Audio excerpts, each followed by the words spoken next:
En el capítulo 13 de Apocalipsis encontramos la descripción de dos bestias. La primera que sale del mar y la segunda que sube de la tierra.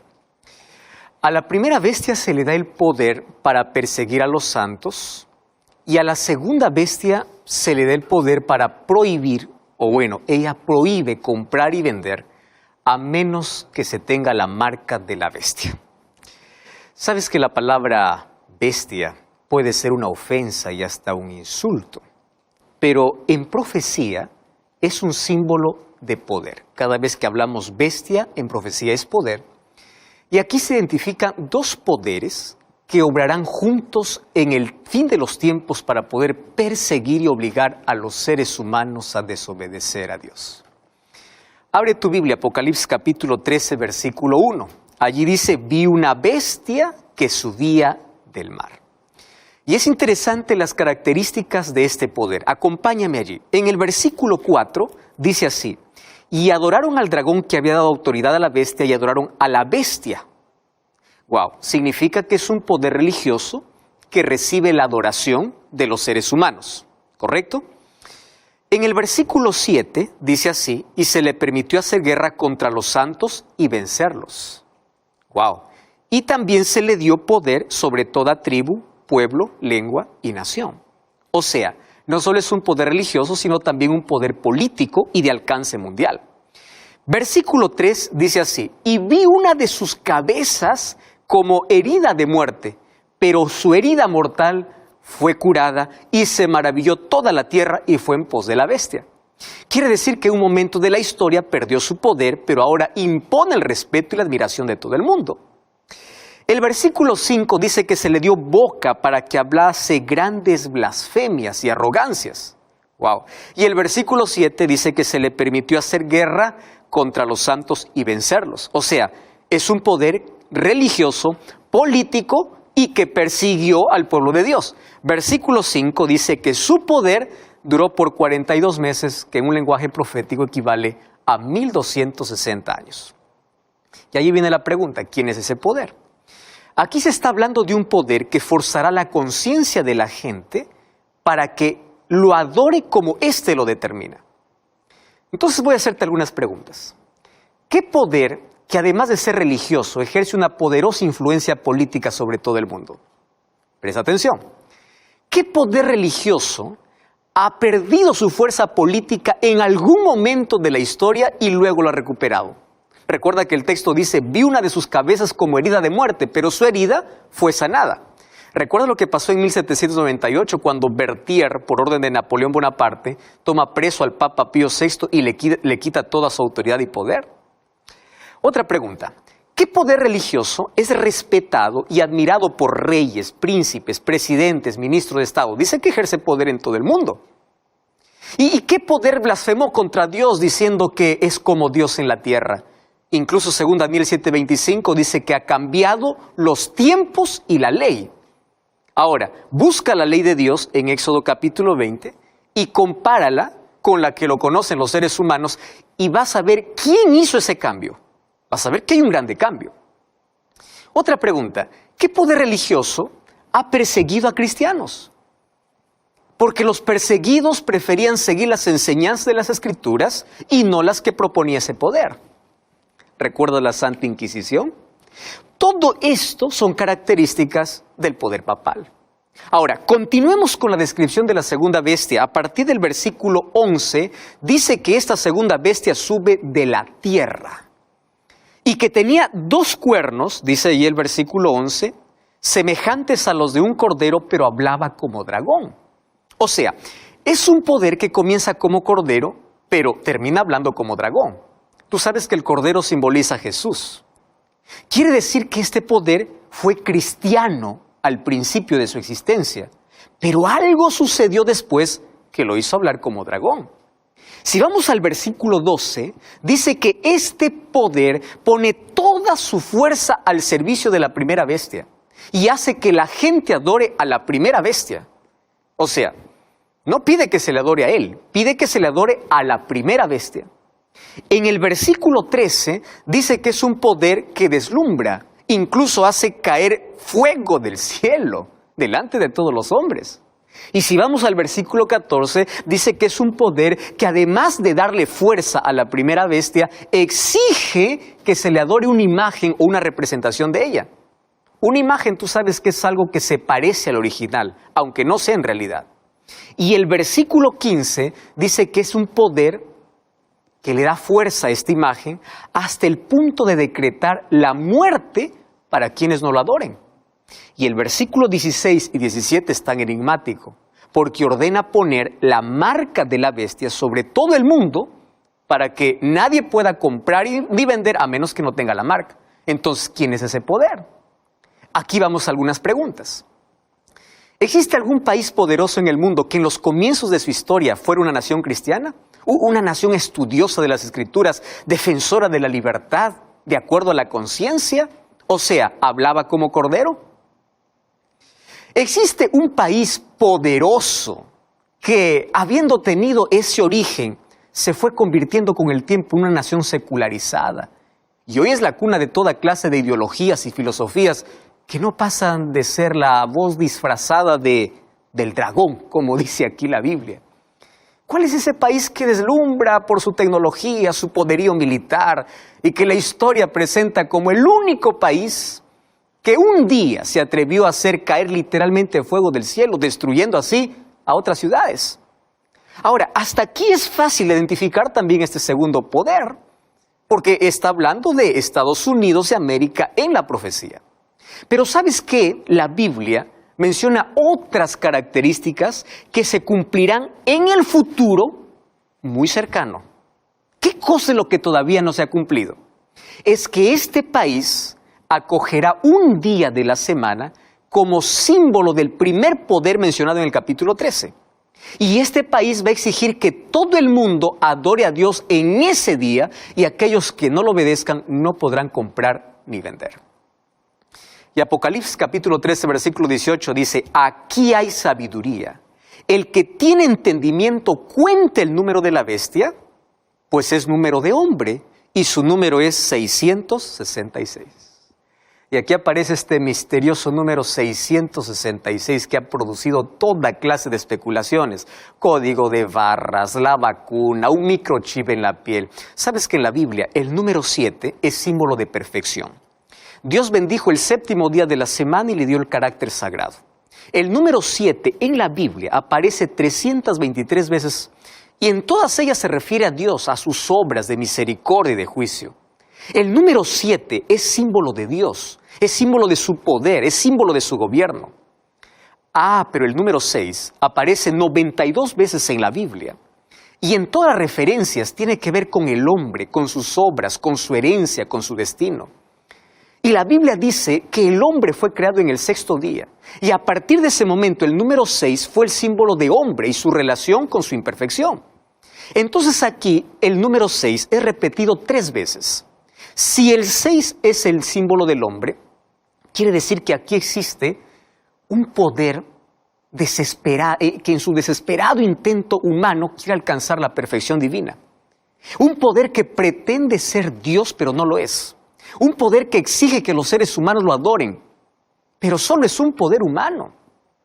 Y su engaño consiste en pretender que los hombres acepten lo humano como si fuera divino. Intenta tranquilizar la conciencia de los hombres, haciéndoles creer que sirven a Dios, cuando en realidad son súbditos del enemigo disfrazados de un poder religioso. Cuando nosotros vamos a Apocalipsis capítulo 7, versículo 1 al 3, encontramos que antes que los vientos de destrucción soplen sobre este mundo, los siervos de Dios serán sellados. ¿Y para qué? Para protegerlos de la furia de los castigos que caerán sobre nuestro planeta. Y es interesante notar que en Apocalipsis encontramos 2 grupos. Unos serán marcados y otros serán sellados. Mientras un poder coloca una marca en la frente y en la mano, en el capítulo 7 también se sella en la frente a los hijos de Dios.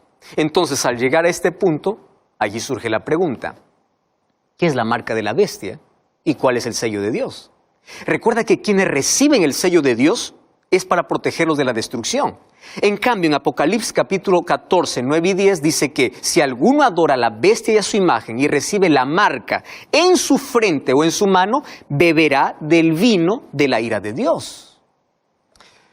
Y para saber qué es la marca de la bestia es necesario identificar primero cuál es el sello de Dios, porque la marca de la bestia será contrario al sello de Dios.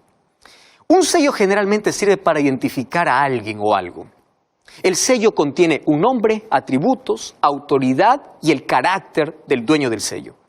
O sea, en el sello de Dios deberíamos encontrar su nombre, su título y el fundamento de esa autoridad, que es su ley. Ahora, tras el sello de Dios está el deseo de salvar, pero tras la marca de la bestia está la intención de destruir. Tras el sello de Dios está el Padre, el Hijo y el Espíritu Santo, pero tras la marca de la bestia está el dragón, la bestia y el falso profeta, que Apocalipsis lo menciona. Cuando nosotros vamos a Ezequiel capítulo 20, versículo 20 dice así: santificad mis sábados y sean por señal entre mí y vosotros, para que sepáis que yo soy vuestro Dios. Tú podrás decir, este versículo es para el pueblo de Israel. Mas el sábado ya vimos en los programas anteriores que no es para el pueblo de Israel.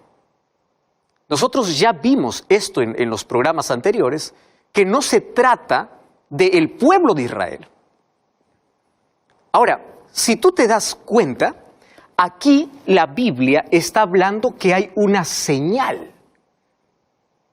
Y esta señal es para el pueblo de Dios.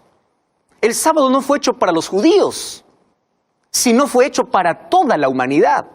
Y si tú analizas la Biblia, descubrirás que en la historia Dios siempre tuvo su iglesia constituida por sus hijos que están dispuestos a obedecer su voluntad.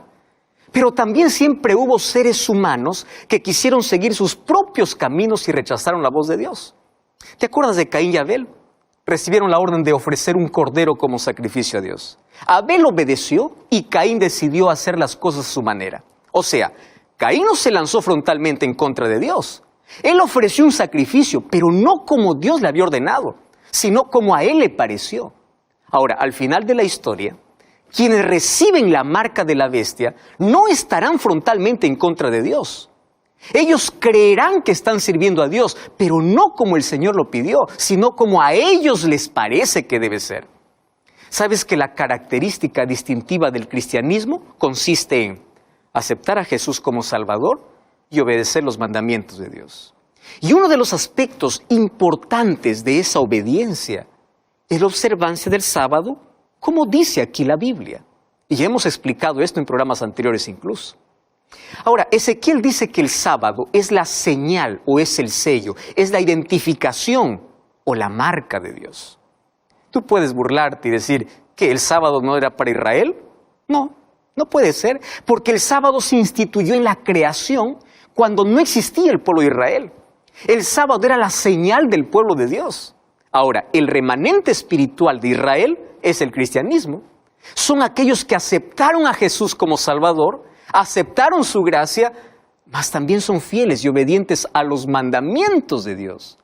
¿Qué cosa incluye? La observancia del sábado. Y es por eso que reciben la señal en su frente. Ahora, aparece el enemigo de Dios y trata de imponer su propia manera de adorar y obedecer. Mira, el diablo es muy astuto. Si no consigue que tú niegues la existencia de Dios o rechaces a Dios, el diablo intentará que tú obedezcas de manera equivocada.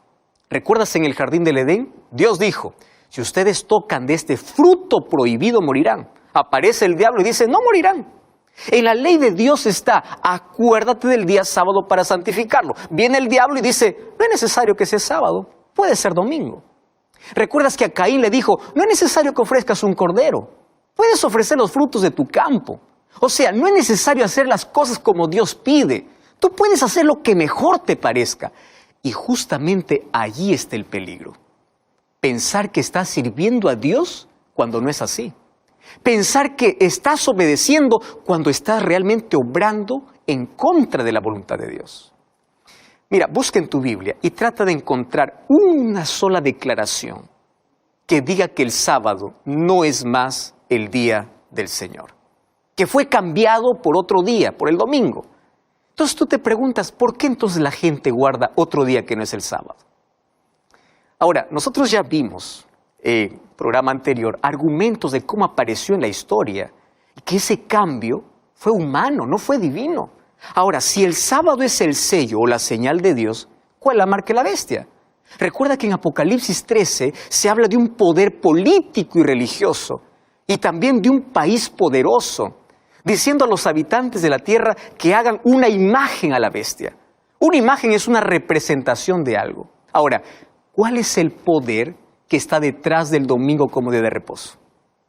Apocalipsis capítulo 13 dice que ese poder hará que todos, chicos y grandes, ricos y pobres, se pongan la marca en la mano derecha o en la frente para que nadie pueda comprar o vender si no tiene la marca en su, la marca en su mano, en su frente.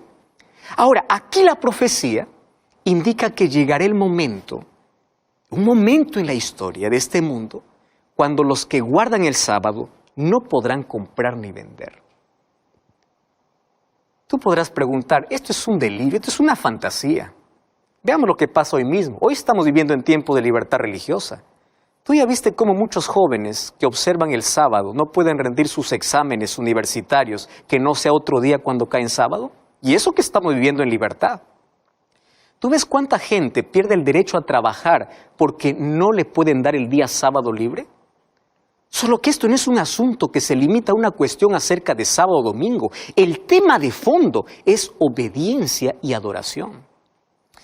En Apocalipsis capítulo 14, versículos 6 y 7, vemos que se levanta un grupo de personas simbolizadas por el ángel que proclama en voz alta el Evangelio eterno, porque el Evangelio no cambia. Siempre ha sido salvación por la gracia de Cristo y obediencia a los mandamientos de Dios. Y este grupo dice, temed a Dios y dadle gloria, porque la hora de su juicio ha llegado. Adorad a aquel que hizo el cielo, la tierra, el mar y las fuentes de las aguas. Qué curioso, está en el último libro de la Biblia. Compara esto con el cuarto mandamiento. Éxodo 20:11. Dice, porque en 6 días hizo Jehová los cielos y la tierra, el mar y todas las cosas que en ellos hay, y reposó el 7º día. Por tanto, Jehová lo bendijo y lo santificó. ¿Te parece coincidencia que el último llamado que Dios hace a la humanidad contiene casi las mismas palabras que Él pronunció cuando declaró que el sábado es un día santo? Por eso es que el último llamado dice algo más. Apocalipsis capítulo 14, versículo 9 dice, si alguno adora a la bestia y a su imagen y recibe la marca en su frente o en su mano, él también beberá del vino de la ira de Dios. Pero en el capítulo 18, versículo 4 dice, salí de ella, pueblo mío.